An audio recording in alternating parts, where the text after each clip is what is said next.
Oh, you know it. The 3DownNation boys are back. Welcome, welcome, welcome to the best football podcast, coast to coast to coast. Yes, I said it. The 3DownNation podcast. I'm Justin Dunk, joined by John Hodge, who's especially fired up, and JC Abbott. Hodge, I just want to treat you like a bottle of pop. Shake it up and then let it blow, baby. Here we go. I got a question. Since you mentioned bottles of pop, Justin, when was the last time you took a sip of pop? I would love to know the answer. I can't even tell you, bro, honestly. Has it been more than 10 years? It's possible. The only time it might have happened is in a mixed drink, and I don't even drink alcohol anymore. So I can't remember the last time I even had a mixed alcoholic beverage with pop in it. So yeah, it's probably over a decade. But like an actual can or bottle of pop, bro, that's a long time ago. It's probably like 15, maybe 20 years now. I'm getting that old. It's crazy. Wow, that's wild. JC, are you a pop guy? I'm a big iced tea guy. I'll drink pop every now and again, but I'm an iced tea fiend. I drink that stuff like it's water. Doesn't iced tea dehydrate you though? Oh, what? Absolutely. Which is why you need to drink more iced tea. Yeah, that's what I'm saying. What did iced tea dehydrate you? Look it up, Hodge. Tea's a diuretic. Yeah, but iced tea is 99.9% water. Like I think it's tea. There's a bunch of sugar in there. Well, okay, fair enough. But I think that's a common myth. Like, and if anything, my grandmother, who lived till 93, is an excellent case study in this because she drank three things: black coffee, scotch, and Spite. And she lived till almost 100. So she was always hydrated. But I digress. Yeah, I'll be your bottle of pop today. Just don't drink me. No, I don't need to. I don't drink pop. Exactly. Get that garbage out of here. All right, boys. Today we're discussing Canadian quarterback Taylor Elgersma throwing at the 2026 NFL Combine. Zach Collaros saying 2026 could be his last season. A number of CFL veterans announcing their retirement. The Ottawa Redblacks making some additions along the offensive line. And the Alouettes axing their cheerleading team. But first, I guess it's my turn. Sign up for our newsletter. I'll throw that in there quickly before this segment. We've got the best newsletter that's ever been a newsletter. It's all the news you could want in the form of a letter, and it's wonderful. So sign up for the newsletter. The Edmonton Elks general manager Ed Hervey seems excited about his 2026 CFL free agent crop and took yet another shot at the team's previous regime, saying, quote, "Last year was coming in and tearing down walls, painting walls, and getting the stench of whatever was going on out of here." Close quote. He said this year, quote, "was very simple for us. It was about making football moves." Close quote. Hervey declined to make any predictions, saying he never does so, but indicated he expects the Elks to make the postseason and compete for championships. JC, with all their free agent additions in mind, do you see Edmonton as a playoff team? Well, I think Hervey has a right to be excited here. The Elks are a better team than they were last year. I like a lot of the additions that they made, particularly in that receiving core. I think guys like Austin Mack and Joe Robustelli are going to be improvements for them there and help give them more weapons on offense. I think they got better at a lot of other positions as well. The pieces on the offensive line are compelling to me. So Hervey has every right to strut around like a proud rooster and talk about removing the stench and getting this team better, because he did with his additions, and I think they have enticing young pieces on that roster already. The guys who emerged late last season as the Elks turn things around should, in theory, be ready to take a next step, and that should put them in the playoff hunt. But I think there's a flaw in your question here, Hodge, which is if you're going to put the Edmonton Elks into the playoffs, who's coming out? Because it's got to be at least one other Western team possibly two, depending on how you think about the East Division, whether you think there's going to be a crossover or not.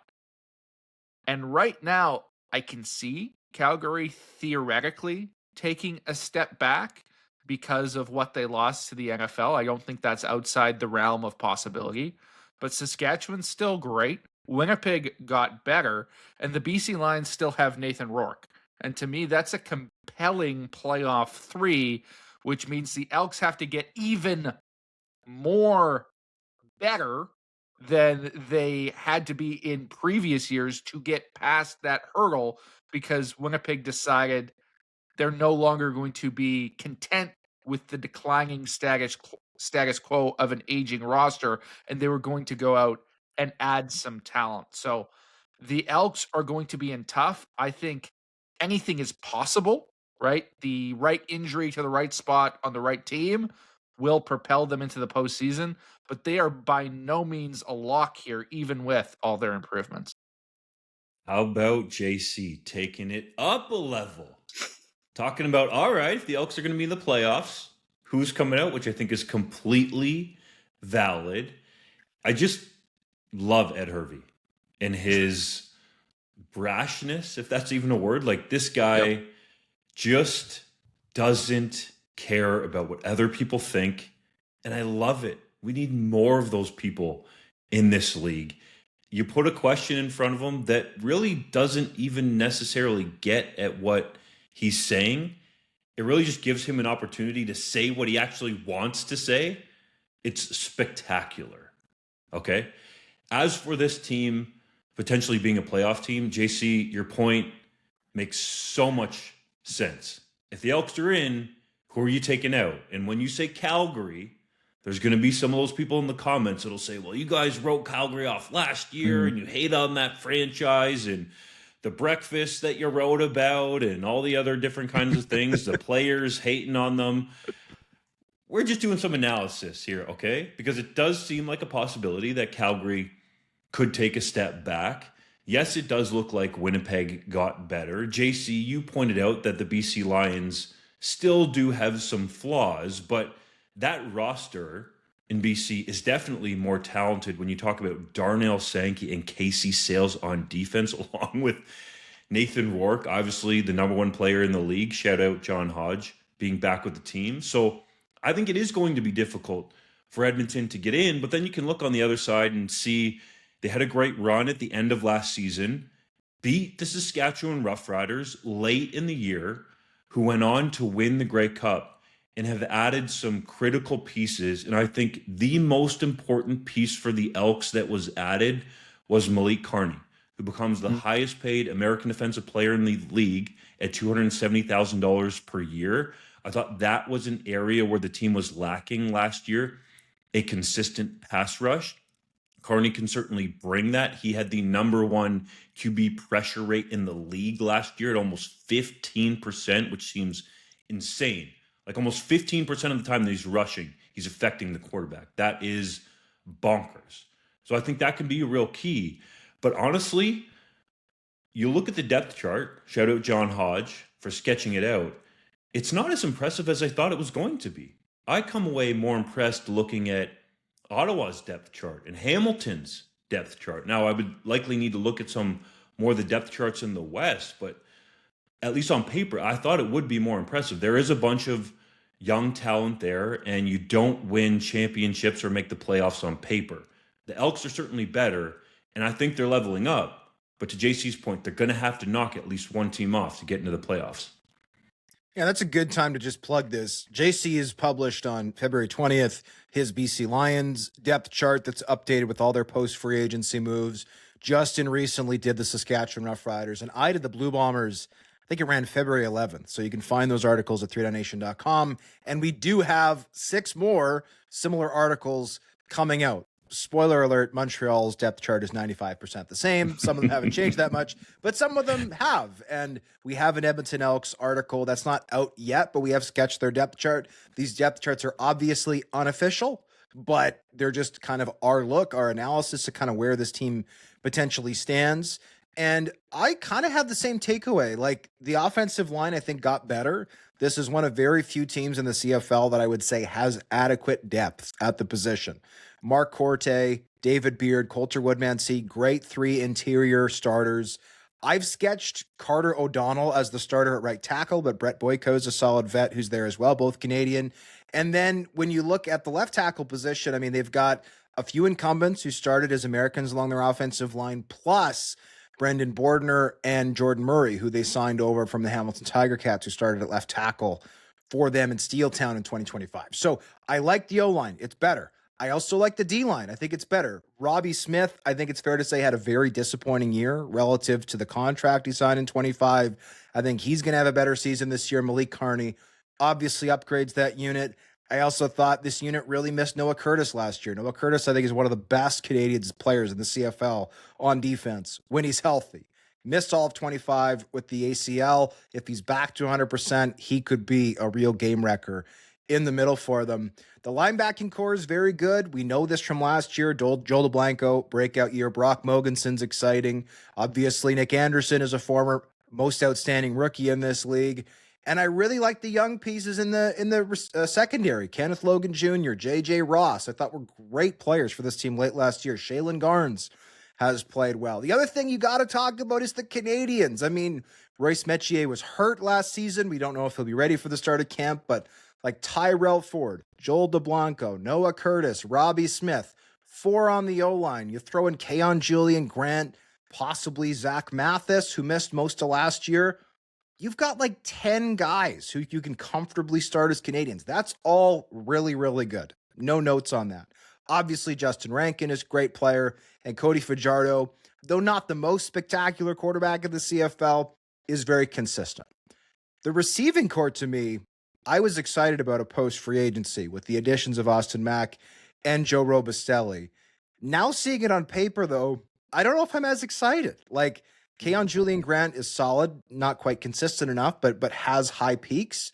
Mathis is still kind of unproven, and I'm not really sure who the other American starter is. OJ Hilaire is probably who I'd pencil in there, but I'm not really sure. And then the kicking game, Jake Julian is fantastic, but Vincent Blanchard, I thought, would have been more heavily criticized last year if it wasn't for the struggles of Brett Lothar. So I think their special teams unit, while not poor, is not going to be among the league's best. So I do still have some questions. And to answer JC's question, I do not see the Elks as a playoff team right now for the reason he laid out. I just don't see who falls back, right? I think the BC Lions, like, I would never count them out of the playoff scenario with Nathan Rourke. He's the best player in the CFL. The Saskatchewan Roughriders regressed in free agency, but they're still the reigning Grey Cup champs. I think you'd be a fool to pick them to miss the playoffs. I think the Bombers got better.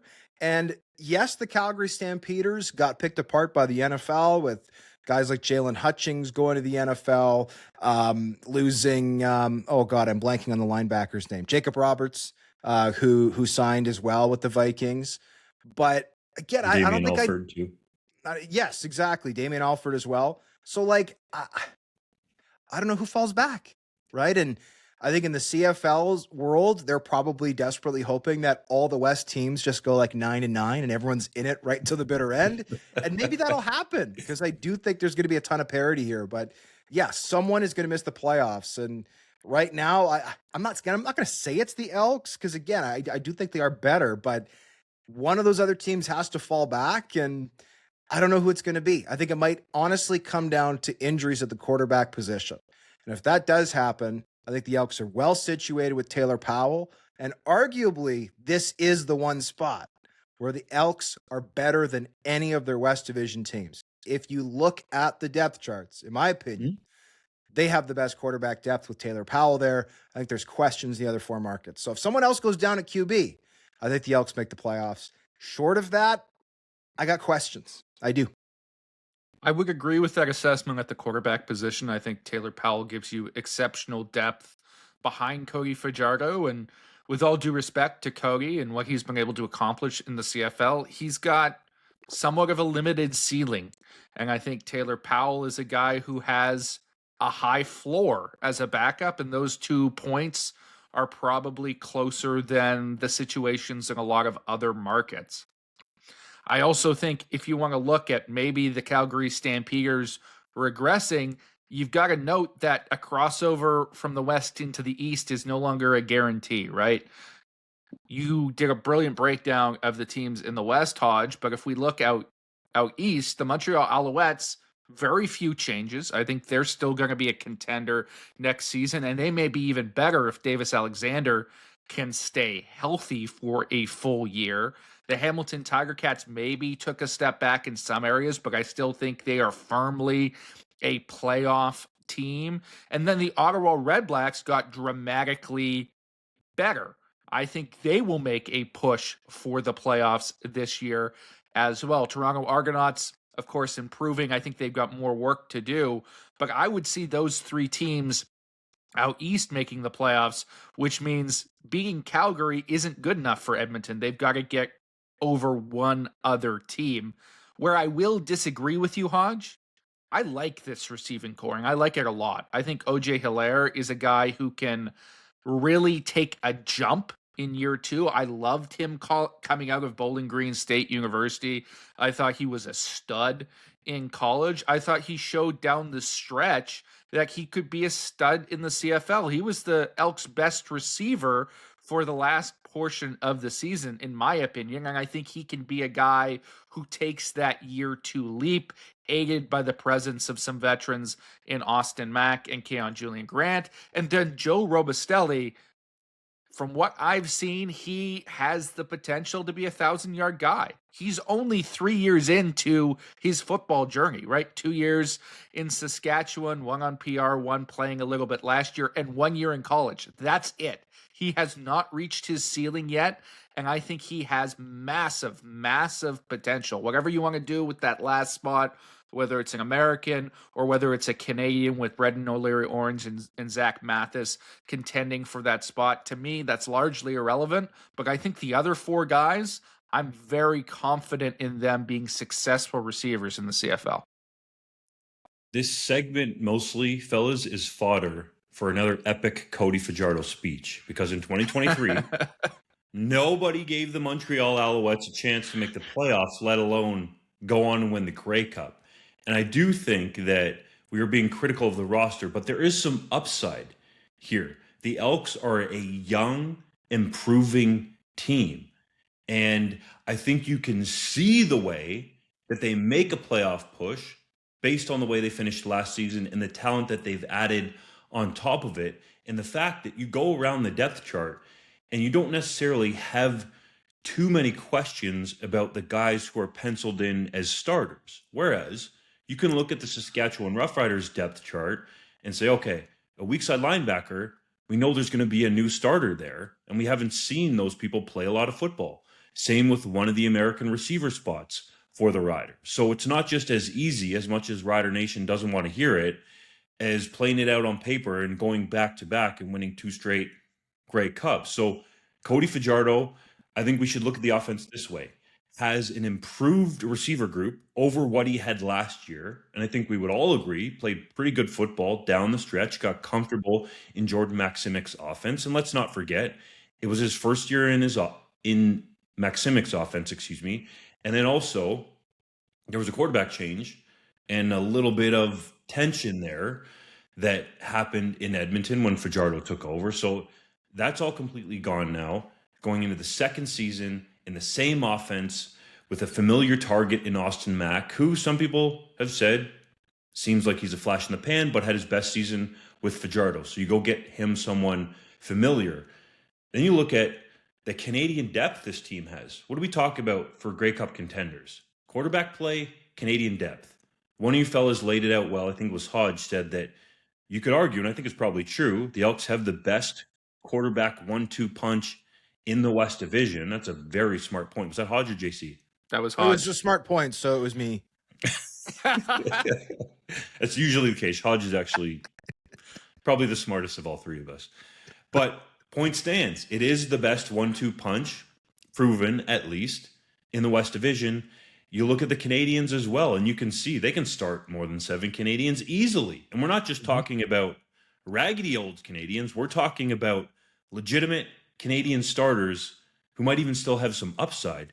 And I think the defensive line actually looks pretty good, especially if Robbie Smith can rebound and take his game to another level and play up to the contract that he has. And then the rest of the defense is young and up and coming. So I can see how Edmonton takes a big step forward.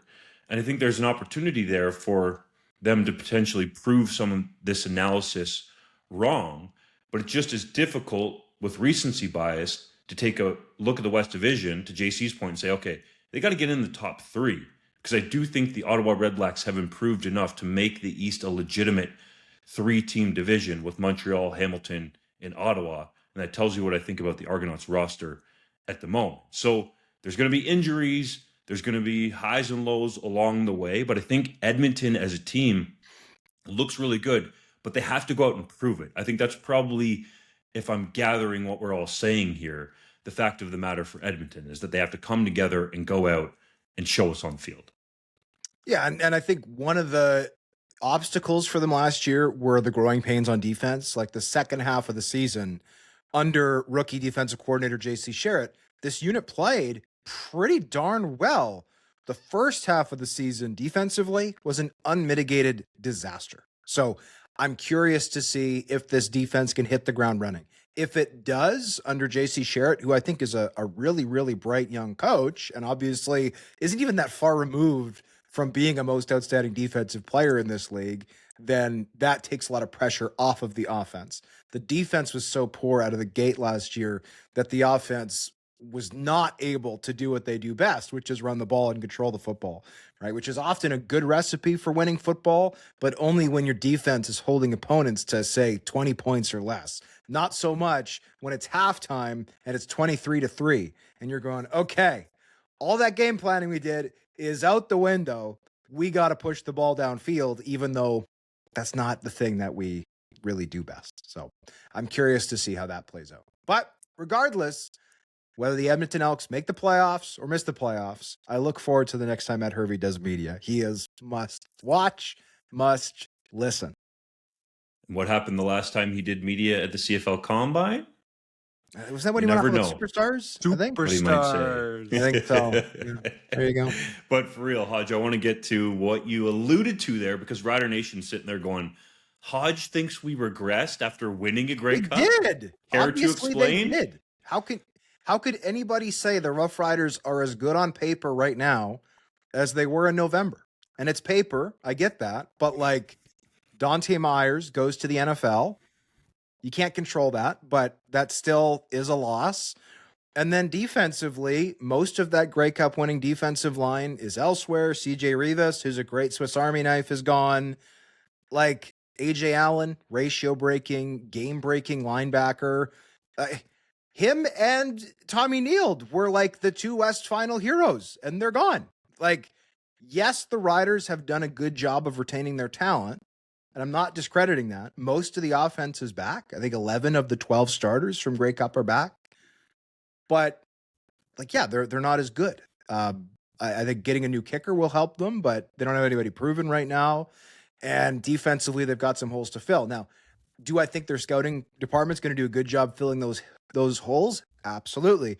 Do I think Corey Mace and his defensive staff are going to do a great job of preparing those new players? Absolutely. Like, I'm not saying the Riders are out. I might pick them to win the Grey Cup. Honestly, I might. They're still a very good team. But when you look at the net, right, the difference between what they lost in February and what they gained in February, I'm sorry, only a fool would say they got better or stayed the same. There's a lot more outgoing talent than incoming talent.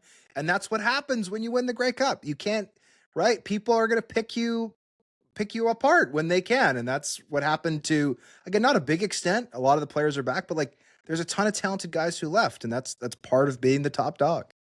If you look at the Grey Cup starters, just to get it correct, 3 are either gone or haven't been retained. Trevion Tate started at left guard. Dante Myers started at receiver. And then the aforementioned Tommy Neild started at slot back. The other 9 are back.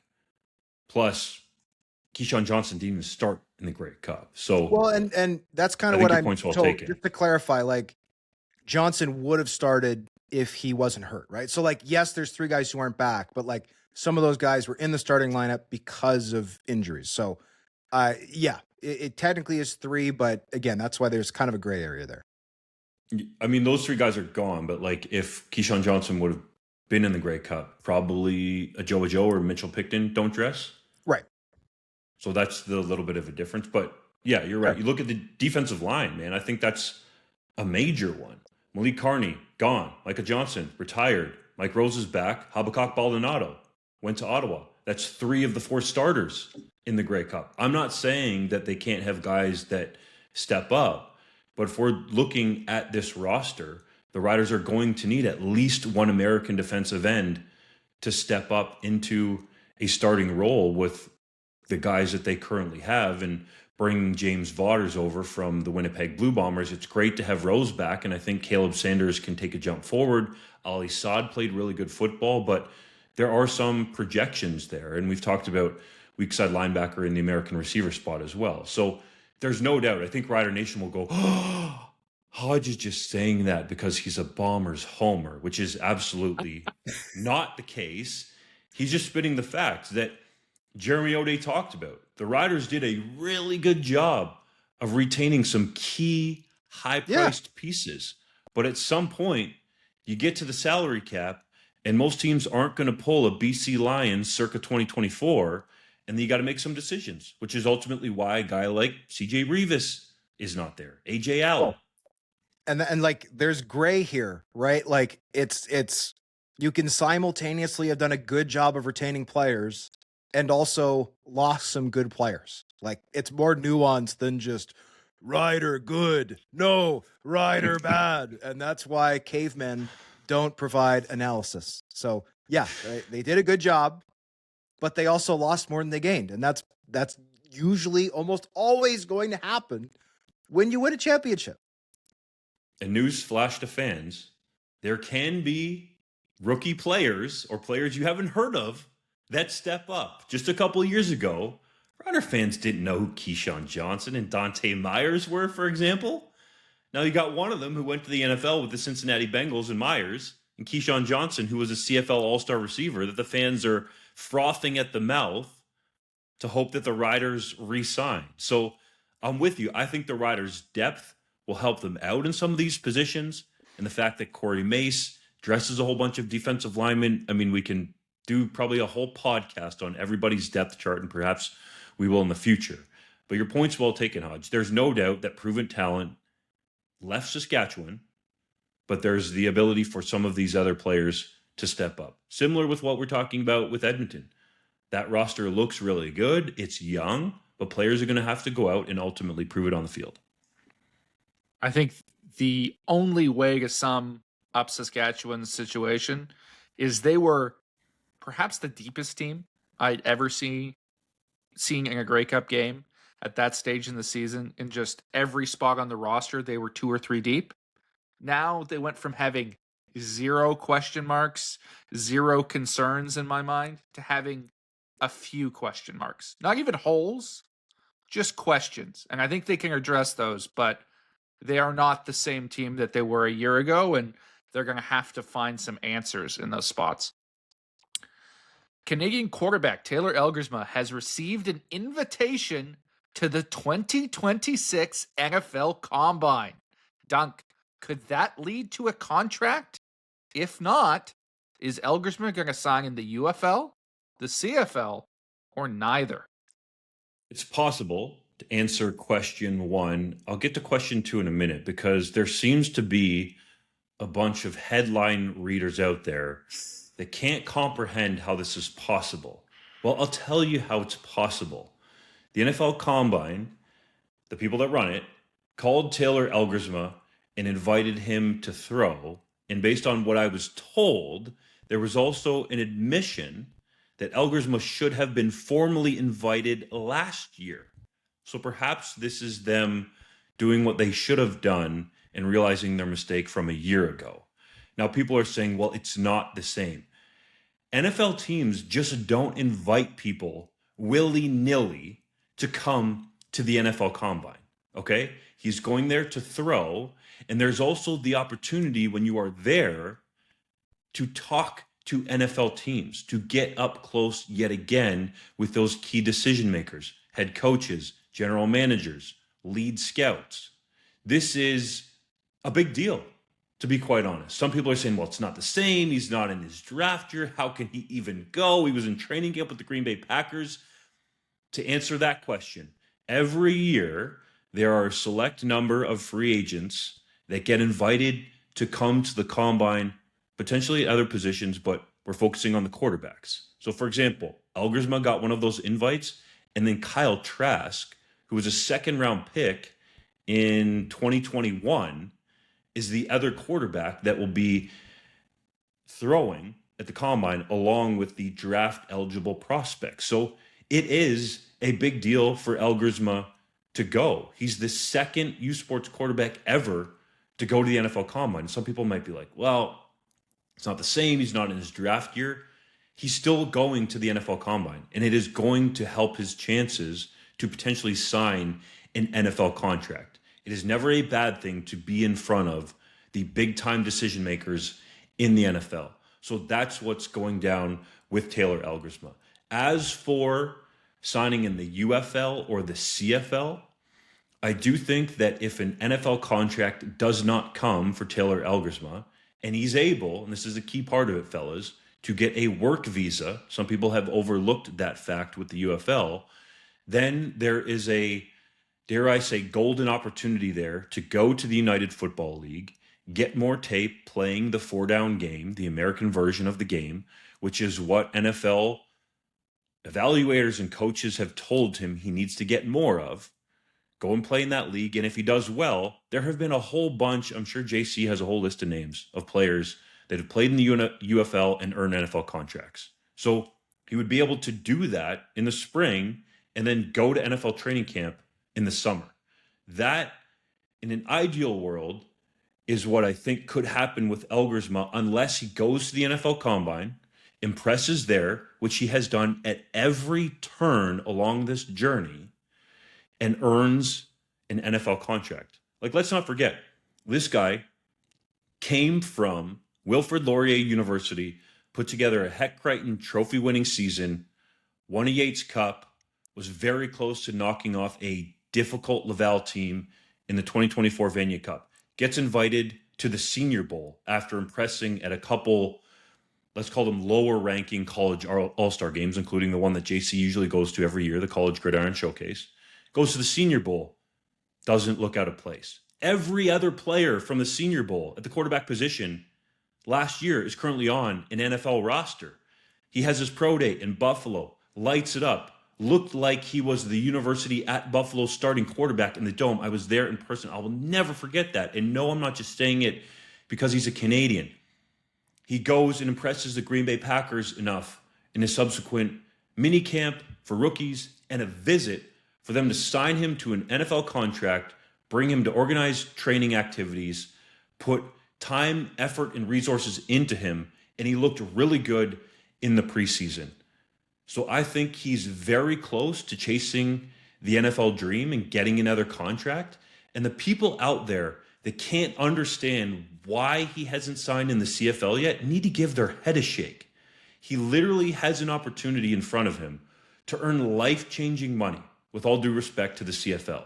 You can, if you're a franchise quarterback in the CFL, earn life-changing money, but it's nowhere close to what you could earn in the National Football League. All due respect. So I understand where Elgersma is at in terms of seeing this dream out until he doesn't feel like there's any more opportunities there. The NFL Combine calls and invites you. That shows that there's still interest.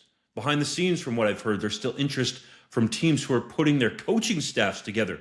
There were 21 different offensive coordinator changes in the NFL. How can you make a decision as a franchise to potentially sign a free agent quarterback like Taylor Elgersma, for example, if you don't have an offensive coordinator in the building? So there's a process that is playing out behind the scenes. And if fans would just relax a little bit, perhaps read the details, not just the headline, and understand what is at stake here for Elgersma with this opportunity to go to the NFL Combine and get another chance to sign an NFL contract, I think it would make so much more sense if some people just took a breath a little bit and understand. He doesn't disrespect the CFL. he would be open to that opportunity. It's not a backup plan. He's told us that. But when you have an opportunity to go to the NFL Combine and NFL teams are still ringing your phone with interest, how do you say no to that? Anybody in their right mind would be stupid to say no to a bigger company potentially offering you 10 times the money for the current job that you're in. That's essentially what Elgersma is facing at the moment. Yeah, look, I get where our critics are coming from. And by critics, I mean fans who are just being critical of the reporting or of Elgersma to an extent, right? Like, he said in his one-on-one with you, Justin, that the CFL is not a backup plan. And okay, fair enough. That being said, he's currently pursuing the NFL for a second year and possibly the UFL before the CFL. To me, that's kind of the definition of a backup plan. It's like, well, if this doesn't work out, I'll go with this. So like, it's semantics to an extent, but like, I get the criticism from people who are like, oh no, Taylor's speaking out of both sides of his mouth. Clearly the CFL is a backup plan. I get that. And also, especially just from part of my role of just covering the Winnipeg Blue Bombers, I've grown a little bit tired of the Taylor Elgersma story just because every time we talk to Kyle Walters, every time we talk to somebody at the team, it's like somebody has to ask the question, what's going on with Taylor Elgersma? And the answer is always the exact same. It's like, there's nothing new. We're in a holding pattern. We'll see. I will say this most recent availability with general manager Kyle Walters was a little bit different, just because I think his frustration with the decision was a little bit more evident. Like, he was a little more open with that he's growing actively. I don't want to use the word angry, but like, he's starting to feel frustrated by the scenario, which I think is valid.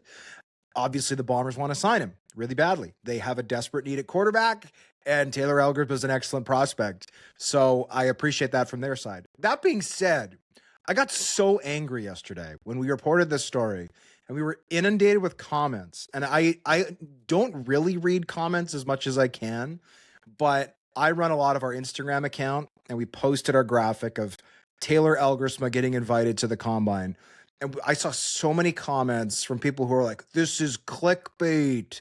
This is, isn't he on an NFL team? Or like, this guy's, he's signed in the UFL. Like, and it's like, hold on. As says in the post, check out the full story at 3DownNation. We have all of those details. And no, he's not under contract in the UFL. No, he was not on a practice roster in the NFL all last year. Those are just incorrect things. And how is it clickbait when someone is invited to the NFL Combine to report that they've been invited to the NFL Combine? Like, how is that clickbait? How is that misleading? And I saw somebody like, oh, this is garbage. All he's going to do there is throw. It's like, what do you think quarterbacks do at the Combine? You're like, what are we talking about? This guy's a quarterback. His job is to throw the football professionally. And you're saying this is a ridiculous, it's a stupid report. Like, this is a nothing burger. It's like, he's going to throw the football at the marquee showcase event for NFL prospects. Like, yes, last year was his draft year. That is factually true. But he's throwing at the NFL Combine. That is a big freaking deal. I'm sorry. What other way is there to say it? It's a big deal to get the opportunity to throw at the NFL Combine. Like, and it might lead to nothing. And that's okay. But like, this is a legitimate opportunity. And I don't understand why anybody would crap all over it. And maybe Taylor Elgersma, if and when he does eventually sign in the CFL, has to go on some type of big apology tour and be like, whoa, I am Taylor Elgersma and I love the CFL and I'm going to wear my Canada shirt. And I think we'd all remember if I tried the NFL. Like, I don't know, but there just seems to be this like anger and bitterness towards Taylor, and to like that, I think is messed up. Like, again, I've grown tired of the story, and I agree that Taylor, to some extent, in my personal opinion, has talked out both sides of his mouth a little bit. That being said, he is a young man pursuing his dream, and he doesn't owe anybody anything. Like, why would anybody hate on that? He does not owe the CFL anything. He could retire tomorrow and be like, yeah, I'm going to go do literally anything else with my life. Like, he doesn't owe anybody anything. He's allowed to do what he wants, just like I am, and anybody listening to the show is allowed. Like it's your life. Make your decision. He's making his decisions. You have to like it, but like at least just respect his process. So anyway, again, I get the frustration a little bit, but some of it is just cheesing me off, guys. Cheesing me off. I feel cheesed, which I'd imagine is how JC feels 24/7, 365.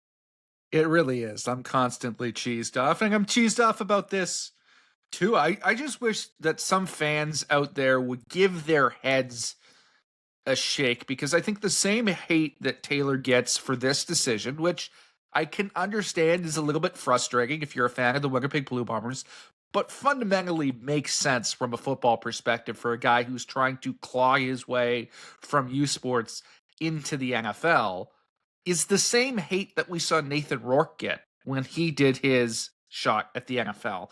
And I don't know that we see it for other Canadian players. I don't know that we see it for American players making the jump from the CFL down to the NFL. So I don't know why we're hating on these Canadian quarterbacks who want to take a shot and bet on themselves for the potential to make, as you laid out, Dunk, life-changing money. Right? Taylor Elgersma, when he comes to the CFL and he signs with the Winnipeg Blue Bombers, is going to be, at least for a few years, on a rookie contract. He's going to make $70,000, $75,000. He can make 4, 5, 6 times that being on an NFL practice roster for a year. Like, the financials just don't make sense to lock yourself into that when you have the potential to exhaust all opportunities south of the border. And the reality is, when we talk about UFL versus CFL, I am always a staunch believer that the CFL is a better league, that there is better talent overall. But the numbers don't lie. If you are looking to make a jump right directly back into the NFL and getting a training camp and get your foot in the door, the UFL is a better option. Now, does that mean that you are going to be more likely to make an NFL roster? I don't think that's true at all. I think when you look at the overall numbers, far more UFL players get signed every year to the NFL than players out of the CFL, but roughly the same number make final rosters. And the reason why is if you're getting signed out of the CFL at that stage in the year, teams are making more of an investment, more of a long-term play. They're saying, hey, this is somebody we'd like to see and we think can potentially make the final roster, versus when the spring football season ends, you are going immediately into NFL training camps, and the decision-making process for NFL teams isn't, can this guy make our final roster? It's, is he healthy and ready to fill a spot in training camp so we have the adequate number of receivers to fill our rotation as we go through the preseason, right? They're looking to plug holes at the back end of the roster for guys that they're ultimately going to cut. And sometimes those guys impress enough to beat the odds, but you're looking at it in a different way. For Taylor as a quarterback, he just needs the opportunity to get on the field, right? To get more reps, to get more tape. And the UFL makes a lot of sense that way. Now, to your point earlier as well, Dunk, I think a lot of these UFL outlets are out to lunch because they don't understand any of the dynamics in terms of how it takes to get a Canadian down into that league. I can think of 10 Canadians maybe who have tried to sign in a UFL or of an XFL or a USFL over the last number of years and have signed and then been cut within a week or before the start of the season because they couldn't get a work visa because your league is not strong enough at this stage to meet the requirements to adequately go through the government protocols and get those visas in every circumstance. That's just a reality of the situation. Now, perhaps they can push it through for Taylor, but that can't be taken for granted. They don't have a good track record of getting international players in that league because they cannot meet the legal requirements to do so. If that falls through, I'm sure Taylor would be happy to take the next best option and get in camp with the Bombers and sit behind Zach Collaros and hope that in a year or two, he's going to have enough tape or have enough, compelling evidence on the field for NFL teams to take another look at him. But that is a far longer term play than the options he has in front of him right now. The other thing that I hear from fans is, well, does he want to just hold a clipboard for the rest of his life? Taylor Elgersma, if all goes according to plan for the Winnipeg Blue Bombers in 2026, will not see the field. Zach Collaros is the bona fide franchise man making $600,000. So people talk about, well, he hasn't played football since Laurier. That's also not true. He's been on the field at multiple college all-star games, and people will, I'm sure, shake a stick at that.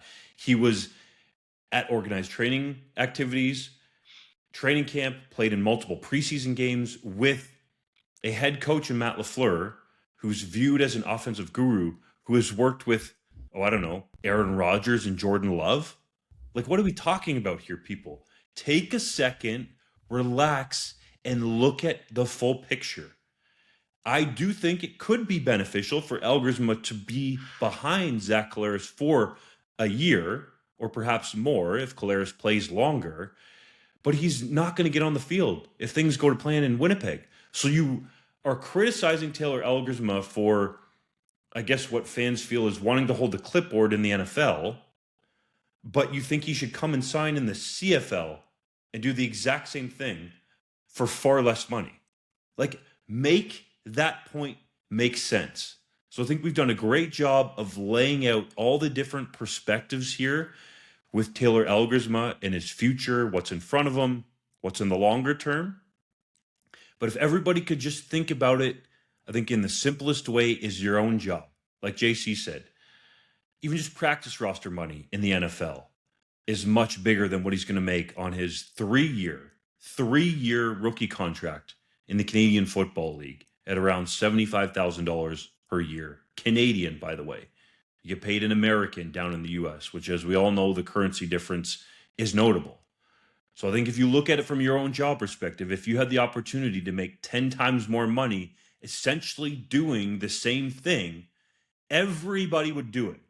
So if people could just relax, inform themselves, and then have an informed discussion, I think we would be in a much better place instead of just headline reading and getting all mad about Taylor Elgersma deciding what he wants to do with his own life.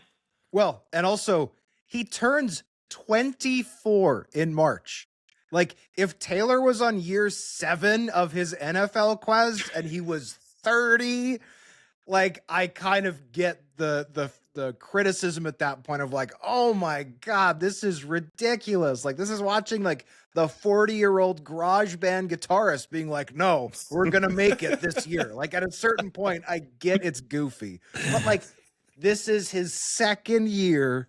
He is not even 24 yet. Like, let the young man do what he wants with his life. And the phone is still ringing. It's not like NFL teams aren't calling. 23. Like, just like, he's not like running out of sat time. there on the couch for 6 months and NFL teams weren't calling.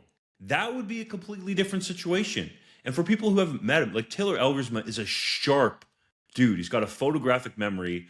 There's a more impressive term to say it, but I don't want to get it wrong again. Eidetic, that's it.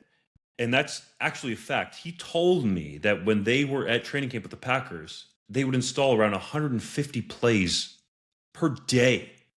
So this kid can pick that up enough to go out and play like he did in the preseason. So, sorry, Hodge, I just want to make the point. It's not like the phone ain't ringing. It would be different if he was sitting there for months on end and there was no interest from the NFL and he wasn't doing any workouts because he had a handful of those as well. That would be a totally different situation.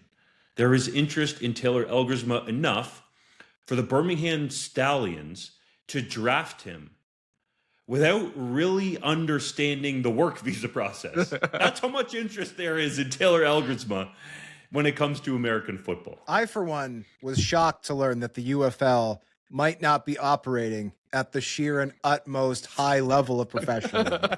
That's just me, though. And this isn't a CFL versus UFL thing, as some of these outlets, you put it so aptly, JC, are trying to make it.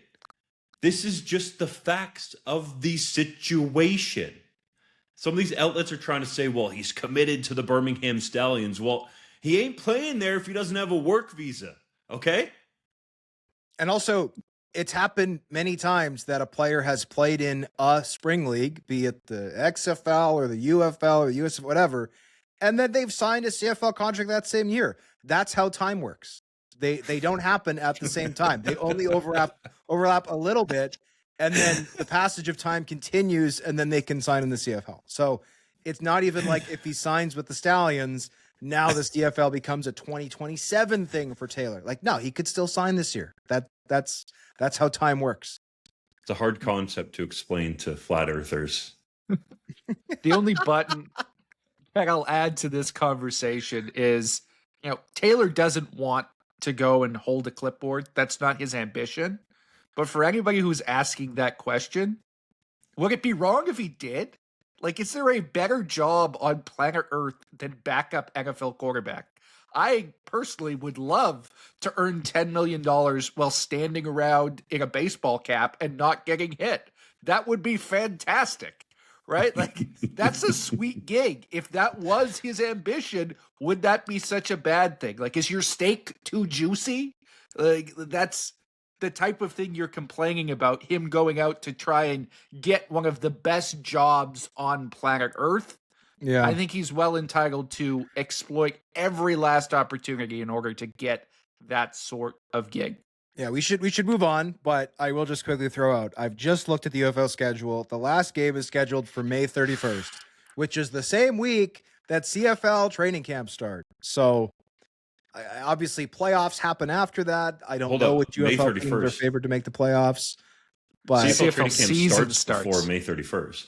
Oh, sorry. That's the first, I think, preseason week. So maybe camps open. Really? I'm pretty sure that's the start of the season, is like June 2nd. Justin can lead in the next segment. I'll look it up. Maybe my chronology is off because training camp usually starts in early May, does it not?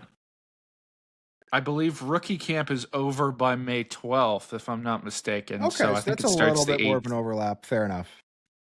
Still, your point's well taken. Yes, you could easily do both. It's not time doesn't stand still. That's what I was getting at. Yes, the dates are rookie. Okay, it's earlier this year than I thought. Rookie camps open on May 6th. So there's about a 3-week overlap, depending on whether or not Taylor's hypothetical UFL team made the playoffs. But like, if the Bombers could get Taylor on June 1st, it's not like they're going, oh, no, we've got our guys. You're going to have to wait for 27. Like, no, they're just going to sign him. Like, it's fine. And by that point, Taylor Elgersma might have made $80,000 US, or perhaps we don't more. Know. Yeah, that's true. Quarterbacks make more money than that. So let the kid make his own decisions. Just understand. I get the passion. We love the passion. And Hodge, shout out to you because you thought this wasn't a topic even a couple weeks ago. But this segment has gone really long, in part because you wanted to weigh in. And I like that. So that's true. Pop. I will say, though, I don't want to talk about Taylor Elgersma again until he signs a contract. And I would be curious to know feedback from our listeners. Are you sick of this conversation? If so, let us know. If you want more of it, also let us know, because then Justin will be very, very happy to give you more of it. We'll do a whole segment on that. On this latest episode rubbing it in your face. Taylor Elgersma podcast. Hey, it's the off season. JC still gets his random Neglister segment. Hodge, you still have your heritage moment. I don't have a Canadian quarterback segment. Well, so we got to get it here and there. We gave you one. You could just be picking random Canadian quarterbacks. You're welcome to do this segment. You guys pinned me down and said enough. Stop doing it. You've been a bad boy. And I listened. Whoa. I don't want to know what you think about with us pinning you down. You're bigger guys than me, but anyway. You said Winnipeg's franchise quarterback, Zach Collaros, said there's a chance the 2026 CFL season is his last, and acknowledged he's thought about it. He clarified that he didn't mean that in a negative way, stating his body feels good and the 37-year-old still enjoys the process. But Hodge, what did you take away from his comments? Well, I think Zach has a good head on his shoulders, right? Like, this is somebody who's obviously suffered a number of head injuries. He's also officially suffered a handful of neck injuries with the team. And I know some fans see, the Bombers put out their injury reports with neck when it does appear in fact that Zach suffered a head injury, and they roll their eyes at that. I've also talked to people in the organization who are like rolling their eyes at the people rolling their eyes and being like, no, these people think they know what's going on with Zach. They're just playing doctor from their couch. They actually have no idea what's going on with Zach. And to the Bombers' credit, he was at one point in 2025 listed with a head injury. So I think that does lead some credence to the Bombers not lying, because if they had been lying previously, I don't know why they would suddenly stop lying and say it's a head injury suddenly in 2025, but whatever. Regardless, we know that whether it's Milt Stegall, who is the most kind of big name to do it, but people have called for Zach Collaros to retire due to the health concerns. Zach has been asked these questions and has essentially said, look, I know how I feel, and the only people who, other than me have a say in this are my family. And he does come from a tight-knit family that's still based in Ohio. He's got 3 children in Southern Ontario with his wife. Obviously, they would have a say into the future of his career. But I thought that Zach did look healthy late last season. Now, I don't think he played super well. Obviously, the last 2 years, he's basically been an even touchdown to interception quarterback, which historically is not what we've seen at all from Zach when he's been healthy, right? He won 2 MOPs in 2021, 2022, and still had a really good year in 2023. Now, I think there are some mitigating circumstances with that. Obviously, the injuries of the last 2 seasons to Dalton Schoen. Kenny Lawler missed a bunch of 24 and then left in free agency in 25. The offensive line, I think, has regressed. They never really replaced Jermarcus Hardrick adequately. I think they've now done that with Jarrell Broxton. And that was kind of my question for Zach at his press conference this past week, was like, look, you've got Tommy Condell as your new offensive coordinator, a guy who you had a ton of success with in Hamilton, who you've always talked extremely highly about during your time in the CFL, well over a decade at this point.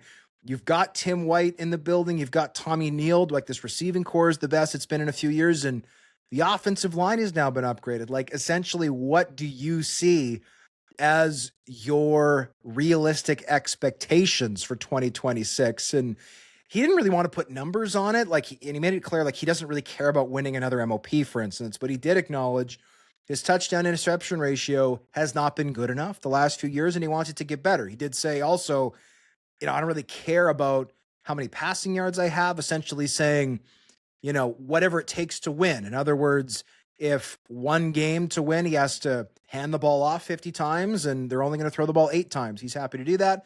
If the opposite is true, the run game is taken away, he's going to throw the ball 50 times, he's happy to do that. Which I think is a bit of a political answer, but I also don't think he's being dishonest with it. I think it's a legitimate thing to say. So, look, I think this is good. And kind of like the Elgersma story, I got multiple messages or replies from Bomber fans who are like, well, I think this is a very sensational headline based on the quote. And it's like, well, What? Zach was asked, is there a chance? And the question was from Paul Friesen, who's, I think, one of the best reporters out there for CFL, especially when it comes to asking tough questions. He said, is there a chance this could be your CFL swan song? And Zach said, yeah. And Paul says, is it something you think about? And Zach says, yes, but not in a negative way, right? And I think the negative way, what he was inferring is like, I don't sit there being like, oh, this better be my last year, because God, I can barely get out of bed in the morning. I feel so terrible. No, I think he means it as like, okay, I'm getting older. He turns 38 in August, right? Like, he's not a young pup anymore. And obviously, again, we've seen a decline in his game the last 2 seasons, and the numbers very much prove that out. Yes, the team got back to the Grey Cup in 24, but they did not play very well in that game. Part of that was the finger injury, which is not Zach's fault, but he wasn't blowing the lights out before that injury. And then 25, the team took a first-round playoff exit. Granted, the defense was terrible in the East semifinal. That's beyond Zach's control. But I think it's fair to say he has not played at a high enough level the last 2 years, relative especially to what the Bombers are paying him, which is $600,000, which is like right up there with, the Nathan Rourkes of the CFL. It's more than the Calgary Stampeders are paying Vernon Adams Jr. It's more than the Montreal Alouettes are paying Davis Alexander, right? Like, I think the Bombers, if you're Winnipeg, you want a better return on that money. But I thought it was a well-spoken, thoughtful answer from Zach. And yeah, this might be his last year, and that might be the best thing for him. Now, if he goes out and plays all 18 and he throws 50 touchdown passes and 10 pick, like, okay, then I think you start going, okay, 2027, let's run it back. But if it's more of the same, and Zach, a guy who, by the way, I think is going to have media opportunities, did a great job at Grey Cup if he wants those opportunities, and also I think coaching opportunities. One of the reasons he said he's feeling reinvigorated for 2026 is he has more say than he's had in the last 5 years in the Bombers offense, which to me, reading between the lines, was his way of saying, Paul Appolise gave me a lot of say in the offense when he was here, and then Buck Pierce didn't give me a ton of say, and that continued in 2025 under Jason Hogan, who was the team's offensive coordinator for 1 year. Now Condell is back in. So maybe that'll pay dividends for Collaros and the Bombers, him getting a larger say in the offense. Maybe it won't, but either way, I think Zach is going about this in an intelligent way. He's recognizing, yeah, I'm near the end. There's nothing wrong with that. His good friend Jason Kelce retired from the NFL a year and a bit ago. Obviously, his other friend from the University of Cincinnati and Travis Kelce is going through, I think, a similar decision right now with the Kansas City Chiefs, and he knows who he is. I think Zach has good self-awareness in that regard, and we'll have to wait and see how he plays in 2026, because obviously I think that will affect his decision for 2027. I must say, I love it when guys go up to the podium and say things like, well, I don't care about my stats. I'll do whatever it takes to win, as if throwing the same amount of interceptions as touchdowns was integral to every Bombers victory last season. Now, it's not exactly how he said it, but I do agree that Collaros is going around about this the right way. He's got nothing else to prove at this stage in his career, right? I think he is cemented into the Hall of Fame. If he were to retire today, it's the same thing if he retires at the end of next year. There is nothing more that he can accomplish that would elevate his legacy in my mind. He's a multiple-time MOP. He's a multiple-time Grey Cup winner. He ended a drought in Winnipeg, which I think adds an extra aura to his legacy. This is a guy who's going to go down as one of the best ever and will have plenty of opportunities, whether that's coaching or media, after his career is done. And I know people fixate on those head injuries, but neck injuries are a big deal too, right? We saw what they did to Peyton Manning late in his career in the NFL, right? How much he lost in terms of his ability to throw the football. I think Zach is dealing with some of those same things. I don't think his arm talent is the same as it once was. I think he's a little bit beaten down. Now, maybe Tommy Condell can fire up a resurgence and this conversation seems stupid in a year from now and Zach is back to his MOP form. I am skeptical that that will be the case, but there is nothing wrong with Zach looking forward and evaluating his opportunities past football and thinking about this as potentially a swan song season. I think that is a frank reality that he had to address at this stage of his career, and I'm glad that he is doing that in the right way. I would think Zach Collaros would want to prove that he can get back to his MOP level and perhaps go out on top, not necessarily winning a Grey Cup because it's hard to do, but playing high quality football. And I think there are still some areas where he might want to continue to evolve at. If you look at the all-time CFL passing leader rankings, he could move up that. He's currently 15th all-time going into the 2026 CFL season with a good year, could get to 40,000 passing yards in his career, which is wild to think about when you consider that in 2019, a lot of people wrote the guy off, and then the Bombers make a trade for him. He goes on this magical run and has sort of this second career, if you will, to his CFL career in Winnipeg.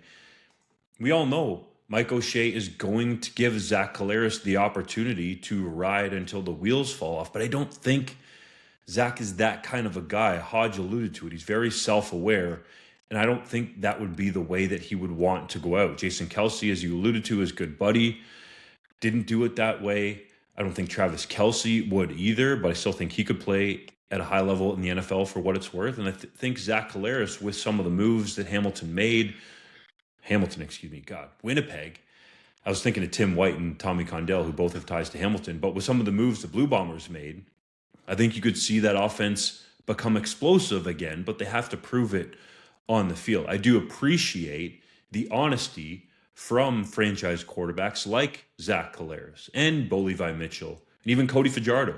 All those guys are essentially saying that at this point in their careers, they're year to year. Now, Collaros and Bo Levi Mitchell are older than Cody Fajardo, but the honesty is something that I think endears them more to the fans, and people can sort of get a little bit more of an idea of what's actually going on in their brains when they're thinking about their careers. Yeah, and I do think that one of the considerations here, if you look at the age of starters like Bo, like Zach, like Trevor Harris, even Cody Fajardo, who has been open about him thinking about retirement, is there haven't been young quarterbacks to push these guys out, right? Like Jake Mayer was kind of anointed as the next guy at one point. Drew Brown was kind of anointed as the next guy at one point. That's not to say those guys haven't played good football over the last couple of years as starters, but they haven't blown the doors off and pushed some of these older quarterbacks out. So the quarterbacks in the CFL currently skew a little bit older. That's not to say there aren't young and exciting quarterbacks. Obviously, Davis Alexander lit the league on fire at points in 2025. You have Nathan Rourke, who is still in his late 20s and maybe has peaked, but also maybe hasn't. I think he's 28. I do think that there could potentially even be another, I'm not saying a big step up from where he was, because the guy's already the MOP, but I think there could be another little bit of a notch there for Nathan Rourke to find.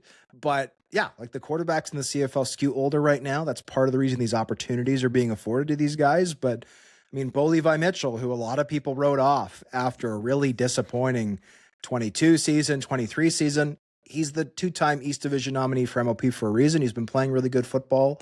And, we'll have to wait and see if Zach can find that same magic, because I think more so than the last 2 years when he struggled, Zach is now, with the OC, with the offensive talent around him, is in the best seat he's been in for success in a while. And I think, the defense of Zach Collaros, for those who have defended his play the last couple of years, has been look at the circumstances. He hasn't been set up for success. There's, the Bombers have been lacking here, lacking there, blah, blah, blah. This year, I think those, for lack of a better term, excuses are out the window. So I want to see Zach Collaros play at a high level in 2026 with this new supporting cast around him. And if he can't do that, then I think, the answer is whether he wants to continue or not. I don't know why. If you're the Bombers, you'd continue that. And if you were another team looking for a quarterback, maybe there's an opportunity, but Zach isn't going to be making anywhere near the money that he's making now. So I'm curious to see how things play out. 5 CFL veterans have announced retirements since our last podcast episode. And just a quick note here, we are going to take a quick break from the pod the next week or two, but we've got some really exciting exclusive interviews that will be on the channel, on YouTube, on our podcast feed. So be sure to check all of those out. We're really excited to share them with you. But the 5 players are Stephen Dunbar Jr., Dominic Rhymes, Drew Olatarski, Adam Auclair, and William Longley. JC, of those 5, who is the most noteworthy player to you, and how will you remember them? To me, the answer to this question is obvious. It's Dominic Rhymes, and it's not even close. And the reason why is he's the only guy on this list, with all due respect to the other guys who are all great CFL players, who at one point in his career was the best player at his position. And I think if you go back to 2022, Dominic Rhymes, to me, was the premier receiver in the Canadian Football League. This guy was a outside threat, a jump ball specialist, somebody who was a mismatch, play in and play out, put up over 1,400 yards, 11 touchdowns that season. He was pure dominance, and that's how I will choose to remember him. He was always wonderful in my interactions with him. I had a chance, he came out and helped coach my high school team a bit during the following season when he was struggling with injury and also with some challenging play down the stretch, and he never showed it. He was always helpful in giving back. And I think while he regressed a little bit in the later stages of his career, never recaptured that peak. He remained a very effective receiver. He was still the Calgary Stampeders leader in receiving yardage last season. So while he didn't go out on top, he went out as a very effective player, and at his peak was the best in the league. For me, it's Rhymes, and I'll take a different approach with it because there were people that continually asked me through the communication window and the free agent process, where's Dominic Rhymes going to sign? Seems like the guy could still play. But at some point in your CFL career, when you're a guy like Rhymes, I think it's a perfect example, you aren't going to accept playing for essentially a rookie minimum contract. And you get to the point where you've commanded a certain dollar value. CJ Rivas talked about this a little bit with me in one of these upcoming podcast episodes that's going to drop, where teams don't want to disrespect you with an offer. And then as a player, you have to make a decision. Am I going to go play for less than I feel like I'm worth, or am I going to move on? And I would imagine, and I'm guessing here, that this is what played out for Rhymes, because teams also have to make the decision within their own receiver groups. You have your elite guys who probably every team in the league has at least one, if not a couple players that are making $200,000 or more in the receiving group. Then you kind of have those middle tier guys, and then you have to fill in the back end, usually the backups. Perhaps a rookie will start for you on those minimum contracts. And I think that's likely what happened to Dominic Rhymes here, is all the spots got filled up across the league. That sort of middle tier money, let's call it, between 150,000 to 175,000, got eaten up, or teams just decided to go younger. So you're not dominant enough to warrant that $200,000+ money and a starting spot being essentially handed to you, kind of in that middle area. And that to me is what happened with Rhymes. It's no slight at him. I just think it's a fact of the reality for what plays out in the team building process and then ultimately the CFL free agency process. People said to me they thought he could still play. Heck, he almost had 1,000 yards last year. JC laid it out well that he was the receiving yardage leader for the Calgary Stampeders. So it is the guy that jumps out the most to me, and not to say that these other guys haven't had standout CFL careers, because I think that they have, but Rhymes is a unique example, I think, to pinpoint. I'm going to say, the best player here is certainly Dominic Rhymes. I think probably the second would be Adam Auclair, who I thought was great for the Red Blacks in 23 and the Riders in 24. And I'd probably put Stephen Dunbar Jr. fourth, right? At times, he was a number one receiver in this league.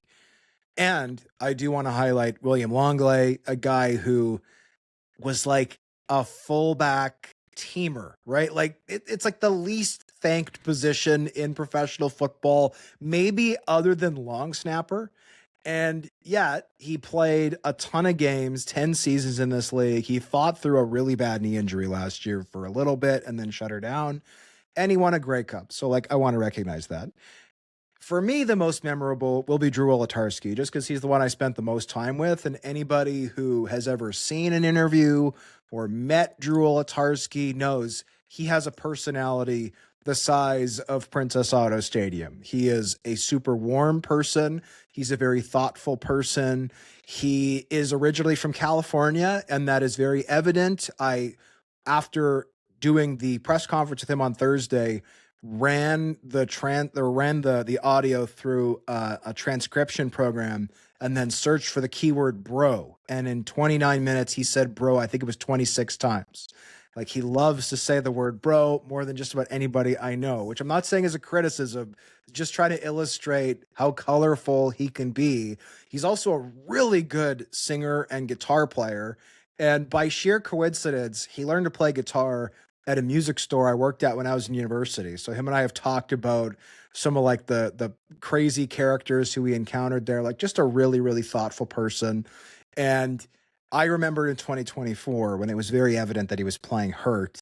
I don't think that full story was ever really told until the press conference yesterday, where he was talking about playing the Toronto Argonauts. It was late July in 24, and he broke several ribs in that game, tried to keep playing. And at one point he said Zach Collaros was gearing up to throw him the football. And the quote from Olatarski, I think, was, when I saw that happen, I just thought, oh my God, if he throws me this football, I am going to die. I believe was the exact quote. You can check my article. And then after that, he tried to come back for Labor Day Banjo Bowl, actually played Labor Day, he said, relatively pain-free, but he unfortunately re-aggravated the ribs in the Banjo Bowl. And then after re-aggravating them, took another hit. And when he went to go see the doctor, he had 6 broken ribs. Like, I've never broken a rib. I'm told it's very painful. I can't imagine what breaking 6 feels like, especially when a bunch of them are like re-break. So ultimate tough guy. And I'd actually encourage you to, the Bombers have the full avail on their website. I encourage you to check it out because Wolotarski is one of those guys. It's hard to do him justice in print, right? That's our job, is to try to do these guys justice in print, but it's hard to. Him, and it's in my story for 3DownNation.com, but him telling the story of Ted Gavaya, someone he was very close with, performed at his funeral, singing an original song, playing guitar, sounding great. But him telling the story of being in Ted's office at the end of training camp in 25 in Hamilton and having Gavaya say, yeah, I'm dying. I have stage 4 cancer. And like, it was a very, very impactful avail. And Drew is one of those guys who, again, super thoughtful, super articulate, super colorful, and just a great personality. So I'm going to miss having him in the CFL, but I also don't think he's going to be a stranger to anybody. I think he's still going to be around. He's very active on social media, so he'll be a fun character to follow over the next years to come. It is now time for JC's random neg lister. And I don't know about you guys, but I'm a big believer in football names. I think the power of a guy's name directly correlates to how good he is on the football field. And when the Saskatchewan Roughriders made an addition to their neg list this week of a gentleman by the name of Thor Griffith out of the University of Louisville, I was hooked. I had to know more.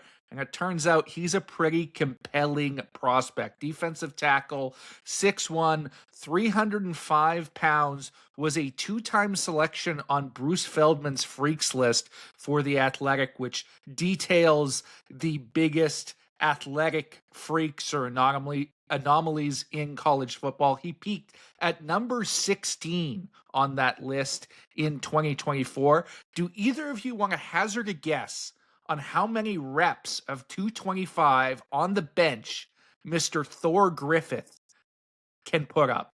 45. Of course, you're reading the rundown. You're making it no fun. Why did you ask me to guess?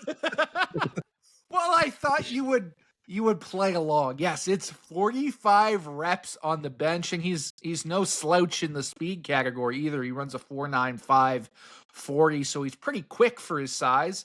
Wrapped up with Louisville in his final season, was a good player there, but really shone during his time at Harvard in the Ivy League. So he's a smart guy too, was an FCS All-American who put up 13 and a half sacks, 33 and a half tackles for loss over 30 games with the Crimson. Had a UDFA stint with the Seattle Seahawks. I think his lack of length really hurt him there. But this is a guy, when you watch him on film, everyone around him is moving, and whoever he's got a hold of is either stationary or going back. This man is violent at the point. He cannot be moved, and most times he's going to push you back with those little dagger-like arms. I'm excited to see what he can do on the interior for the Saskatchewan Roughriders, where I'm sure he's going to have to battle it out with AJ Ouellette to see who's going to be called Thor all the time. No time for Hodge's heritage moment. On this day in 2025, we're going into the very near past, gentlemen, and it's a story that hits close to home. JC Abbott reported that Damian Alford had been added to the 2025 CFL draft class. The receiver out of the University of Utah was originally going to be in the 2025 draft class, but deferred to 2026 after transferring to Florida Atlantic University for his final year of collegiate eligibility. He then reneged on that decision, choosing to enter the professional ranks for 2025 after all, and then became the first overall pick of the 2025 CFL draft by the Calgary Stampeders. The 6'6", 225-pound target had a strong rookie season, catching 20 passes for 407 yards and 5 touchdowns, being one of the CFL's best deep threats. He is now in the NFL after signing a contract with the New Orleans Saints. We'll start with JC. How does it feel to be the news-breaking reporter for this unbelievable story? A young man comes back to the CFL draft, goes number 1, and now boom, 5 touchdowns later, he's in the National Football League. I'm not sure I would have called it an unbelievable story at the time, but it certainly turned out to be one. When I wrote the article, I knew that Alford was going to have significant interest, that he was going to be a first-round type of guy. I didn't know he was going to run quite as fast as he did, and I didn't necessarily expect him at that stage to go first overall, but it became very apparent as we got to the CFL Combine, and I began to have some discussions with people that Calgary took a shine to Damian Alford, and they had every right to do so because that pick certainly panned out in year 1. We'll see whether he sticks in the NFL or he comes back to the Stampeders to continue his CFL career. Whoever pushed for that pick, smart man. Let's go to the 3-minute drill. The Ottawa Redblacks have signed veteran offensive lineman, American Martez Ivey, and Canadian Gregor McKellar. Can those two help fix protection issues in the nation's capital? Yeah, my only knock on the Red Blacks free agent haul was that I didn't think they did anything to address the O-line, and now they have. Ivy was one of the best offensive linemen in the league in 24, and McKellar, I thought, played at a high level with the Argonauts in 24 as well. Both had down years in 25, but if they can get back to that level, 2 big signings, in my opinion, for Ottawa. The Alouettes have eliminated their in-house dance team, replacing them with cheerleaders from the Université de Montréal Carabin. I'm a little offended they didn't ask us. Should fans be concerned? You know, a lot of people are painting this as another red flag that Pierre-Karl Pelleteau is no longer putting money into the Alouettes. I'm not sure I believe it as such. They had already outsourced their dance team in 2024 to a local dance studio. Now they're just doing it to the university team, which frankly, I think might actually improve the quality of the cheerleaders if these people are doing it all the time. I'll reserve judgment on whether I should be concerned until I know more money in terms of, or more information in terms of the financials of this exact situation. But I think that fans will be able to enjoy good quality cheerleaders nonetheless. JC about to come out with his dance team rankings on 3DownNation.com. Oh, Sounds boy. like you're an expert, Please JC. Definitely not. Edmonton Elks are at the top, though. They do the flips and stuff. That's very entertaining. There we go. The Edmonton Elks added former CFL player Nick Cross to the team's football operations staff. Is that a good move? We're going to find out. It's a transition from player into the front office. You got to prove yourself off the field. Let's see what Cross can do. The Winnipeg Blue Bombers have moved on from veteran Canadian linebacker Shane Gauthier. Was that the correct decision? I think it was. And look, I think Gauthier had a great CFL career, won a couple of Grey Cups, made a ton of impact on special teams, and was a spot role player and did well, I thought, defensively. But this is an example of a guy where it's like, okay, this is year 10. You know, the Bombers just used 2 top picks on linebackers last year. This is an example where getting younger is a smart move. The BC Lions have signed American quarterback Giovanni McCoy. Ooh, if the names meter that JC was talking about means anything, this is going to be a good player. Could he end up being their number 2 quarterback? I think anything is possible. It's certainly a spot that will be up for grabs. McCoy was fantastic early in his career for the University of Idaho, but transferred up to the FBS level and hasn't seen the field very much, hasn't been very good. So I'll reserve judgment until training camp. I wonder how he will adjust to the CFL game after not playing for so long. The Saskatchewan Roughriders signed veteran NFL running back Darrell Henderson Jr. Is there a chance that he unseats AJ Ouellette? Let's not go that far quite yet, okay? I think Rider fans would remember one Trent Richardson in Saskatchewan. Just because these guys played in the NFL doesn't mean they're going to come up here and immediately dominate in the CFL. I think Henderson's game probably fits the CFL better than Richardson's did, but let's let it play out. AJ Ouellette is an all-star caliber player at the running back position. Long way to go before we start saying some stuff like that. The Hamilton Tiger Cats are expanding their in-stadium fan zone with a big black roof. Should fans be excited to cook in the summer sun under there, Hodge? Look, I think it looks cool. It fits the aesthetic of Hamilton Stadium well, with the black, obviously. But that was my very first thought when I saw these renderings. I'm like, most of the CFL season takes place in warm and sometimes extraordinarily hot summer temperatures. I really hope that this rendering isn't fully accurate and that they're just going to slap a giant metal roof and then ask people to pay extra money to hang out there, because that might be an unbelievably unpleasant place to be throughout games in like June, July, August, and even parts of September. So hopefully they've thought of this. Hopefully there is something to keep people cool. I'm interested to see what this ends up being. The Baltimore Ravens have hired former CFL player, coach, and player Marcus Brady as the team's pass game coordinator. Do you think he'll help Lamar Jackson win another MVP? It's entirely possible. If you want to pad your resume as a coach and be around great quarterbacks, there are a few better than Lamar Jackson in terms of what he can do both as a runner and as a passer. This is a really good spot for Marcus Brady to continue his NFL career.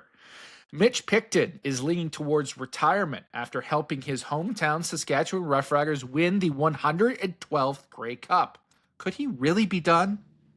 It's possible, but man, I think he could continue to play. This is a guy that's versatile, smart, knows the offensive playbook, can really play anywhere in Mark Mueller's scheme. I think he could still fit on that roster or perhaps another team, but I just don't necessarily see him playing for anybody else other than the green and white. So definitely a situation to monitor, especially for Riders fans, with Picton being a Regina native. The Edmonton Elks have moved the team's home preseason game on Monday, May 29th to Clark Stadium and given it a retro theme. Should the fans be excited? You know, I think it's neat to do something original. And I mean, Commonwealth Stadium has been mostly empty for regular season games. I think it was probably going to be mostly empty for preseason games anyway. Why not do something different, especially with the Canadian men's national soccer team taking over Commonwealth for that week in Edmonton? 28 kickers are set to attend the CFL's upcoming Kicker Showcase in San Diego. This is the 4th annual event, and it seems like most fans didn't know it existed. Is this an event they should know about? No. After spending the 2025 season in Hamilton, Toronto Argonauts defensive back Deshaun Amos said Toronto is better than Hamilton, quote, because it's Toronto, close quote. Justin, which city is better, Toronto or Hamilton? They're different, man. You're putting me on the hot seat, and I'm a GTHA boy. Obviously, I grew up in Guelph, but I worked at CHCH-TV in Hamilton, which used to have their station located downtown. And I also worked in downtown Toronto at Sportsnet for a number of years. So honestly, the cities are different. And I think that's what makes the rivalry so good. So my sense would be, if Amos is saying this, he's more of a white-collar player because Hamilton likes their blue-collar teams. So it depends what you like, right? There's different flavors, different foods. I can't really name any foods that you guys don't like because you eat everything. You probably wouldn't eat kale. I don't think either of you would eat kale, but that's what I'm getting at here. You know what I would do, though? I'd answer the damn question, Justin. I'd answer the question. I answered The it. answer Both is cities Toronto. are great in their own right. That is a garbage running for office political answer. That is not an answer. It's the God's honest truth. They're unique in their own way. I enjoyed them both. Oh, boy. You guys have been in both, have you not? Of course. Toronto's better Why? because there's more things to do. And it's not quite as dilapidated in certain areas. Hodge? So you don't have to answer the question, but now I have to answer the question. I'm not saying you have to answer Am it. I the only one answered who's it. Give me your trashed take. Hamilton here? So like full disclosure. So my wife is from Toronto, born and raised. So we spend a lot of time in that city. I've only been to Hamilton once. It was when we were there for Grey Cup in 2023. And I wouldn't say I got to see a whole lot of the city. There were some parts that I liked that I saw. I was also sick as a dog the last 3 days of that Grey Cup. So I feel like I hallucinated some of the things I maybe saw in Hamilton. But yeah, if I was to pick between the two of them, I would pick Toronto. That's I when had some good Jean pierogies in Hamilton. Auge started the Grey Cup in Hamilton. I don't remember that. But again, those last 3 days, it was like drugs and sleeping and then Whoa. legal Prescribed drugs designed to make you not sick, legal drugs and sleeping and then like so much caffeine it wasn't even funny.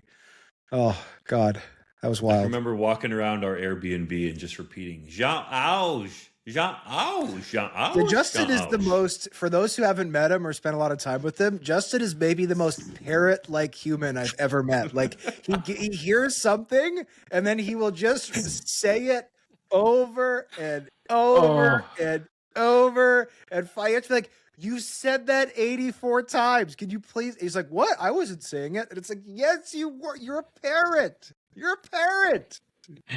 It depends. It's case by case basis with that kind of stuff. I just thought it was so catchy and I was trying to say it properly. It was catchy. And it seemed like it annoyed you a little bit, but I wouldn't do that with people I wasn't comfortable with. So, Fair enough. Hodge, that's why. We're just like that. It's also the Argonauts origin have of signed. What? I was going to say that's also the origin of cheese. Was that Yes. Hamilton? That Grey was in Cup. Hamilton. All of our nicknames come from that Grey Cup. JC, if I remember right, we enjoyed a very romantic dinner where We we did. fed each other. That was a good You remember Hamilton that? restaurant. Yes, yeah. We had some amuse bouches. We were sitting side by side on the lovely booth, and we fed each other. I think somebody is asked what us if happens. we were on a Amusement. date. This is what happens when Hodge has to stay in and go to bed. But What was that restaurant called? It was delicious. Oh, it was amazing. It was a really, really good place. I'll have to look it up and tell the people Yeah. next time. Hodge, what do you got? I was just gonna say, Justin's latest nickname, KOD, King of Dunk, was not established in Hamilton. That was more recently. I also don't know what it means, but I don't either, but it sounds kind of catchy, I guess. I like it's not it. like I like Jean Auge, though. It's not like Jean Auge. we're off the rails. My guys, all right. The Argos signed former first-round CFL draft pick, Canadian defensive back, Enoch McConzo. Man, can this guy still help a football team? I hope so. Enoch McConzo was great at Coastal Carolina, like so good in college. Came up to the CFL, started a bunch of games at strong side linebacker as a rookie, and since then, like, has just barely played. Like, he was with the Ticats in 24, Bombers in 25, didn't dress for any regular season games. He's been so snake bitten. He's only 28. I hope he gets on the field this year, and I hope he makes an impact. Because again, I think he's a really good player. He just has to stay healthy.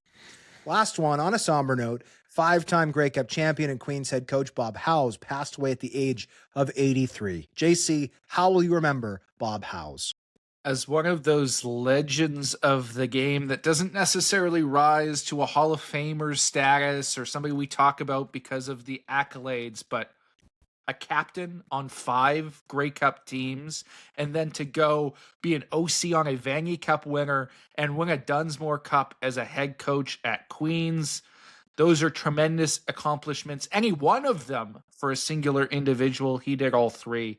That's how good Howes was, both as a player and as a coach. It always Unbelievable. impresses me, JC's knowledge of the history of Canadian football, and yet he's just so young. I have to do the research to write the article, Stunk. I don't. Well, that's part of it. I don't just pull it out of my I'm head. giving you props, dude.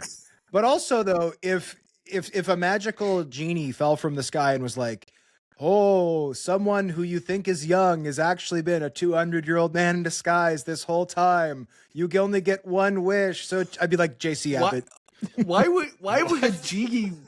That's not a trope about genies. Well, no, I just mean like if I had to get, if I was told someone I knew was actually a 200-year-old in disguise, I'm saying most people, if they were asked that, they would I need get like you now. That makes weeks sense. and weeks and weeks to think about it and be like, who am I going to guess? I would be like, JC Abbott, boom.